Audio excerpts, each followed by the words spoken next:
Hasan, quickly बताइएगा, जैसा कि डॉक्टर साहब ने भी हमें बताया कि हुकूमत के पास जो है इस वक्त जो है ये ऑप्शन कम है कि एक रियलिस्टिक बजट पेश कर सके हुकूमत, लेकिन हुकूमत को एक ऐसा बजट पेश करना चाहिए जो आईएमएफ के मुतालबा से मुताबिकत रखता हो। ऐसा होता हुआ आपको आने वाले बजट में नज़र आ रहा है? मेरे ख्याल में इसहाक डार का भी इम्तिहान ख़त्म नहीं हुआ, बल्कि अभी एक इम्तिहान के बाद अब उससे बड़ा इम्तिहान उनके सर पर आ खड़ा हुआ है कि इतने बिल्कुल बजट का कि वो इतने सख्त तरीन हालात में कि वो IMF का प्रेशर भी है, फिर दीगर मुआशी सूरत हाल भी ऐसी है, फिर सियासी मामलात भी ऐसे हैं। तो ऐसे तमाम तर मामलात को देखते हुए वो क्या बजट लेकर आ सकेंगे, आवाम को किस तरह रिलीफ दे सकेंगे?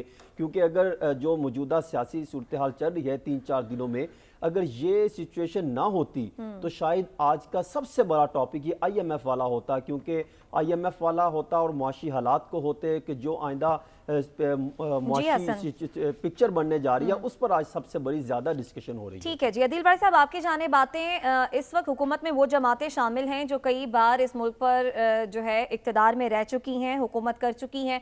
आप समझते हैं कि इतने ज़्यादा लोगों की मौजूदगी में जो इस हुकूमत को, इस मुल्क को पहले चला चुके हैं, ये नालायकी है कि हालात को संभाल नहीं पा रहे? हालात कोई भी नहीं संभाल सकता। क्या इमरान खान साहब आकर संभाल लेंगे? क्या उनकी जो हुकूमत का जो आखिरी दौर था उसमें हालात संभले हुए थे?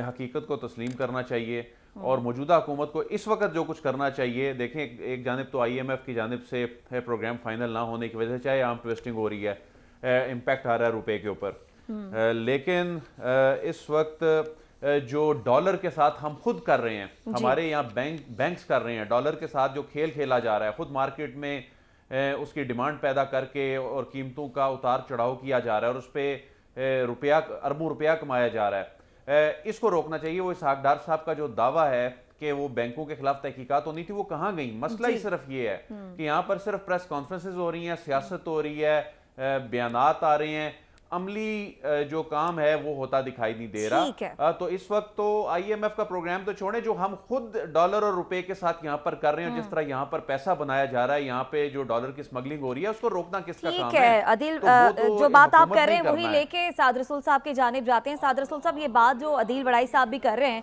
कि इस वक्त हुकूमत की जिम्मेदारी है कि आपके मुल्क में जो हो रहा है चोर बाजारी, उसको रोकना चाहिए, उसमें रोकती हुई आपको भी हुकूमत नाकामी नजर आ रही है?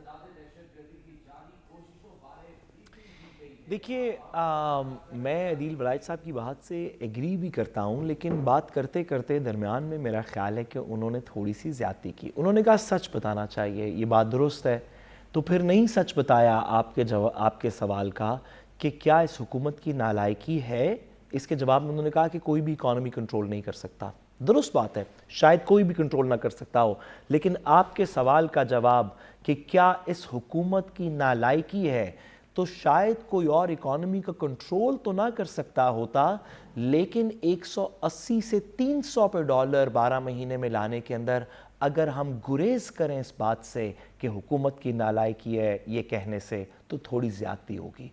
बावाज़ बुलंद कहना चाहिए, आवाम की नुमाइंदगी, उनकी बातों की नुमाइंदगी करते हुए ताकत के ऐवानों तक ये बात पहुँचानी चाहिए कि हाँ, बेस्ट इंटेंशंस के बावजूद भी हुकूमत की इसके अंदर नालायकी मौजूद है। कि हुकूमत की नालायकी है कि हुकूमत मामलात को कंट्रोल नहीं कर पा रही। IMF के साथ जो हमारा मामला चल रहा है वो एक तरफ, लेकिन जो डॉलर है उस पर जो चोर बाजारी जारी है, जो दीगर मामलात चल रहे हैं, हुकूमत उसी को कंट्रोल नहीं कर पा रही।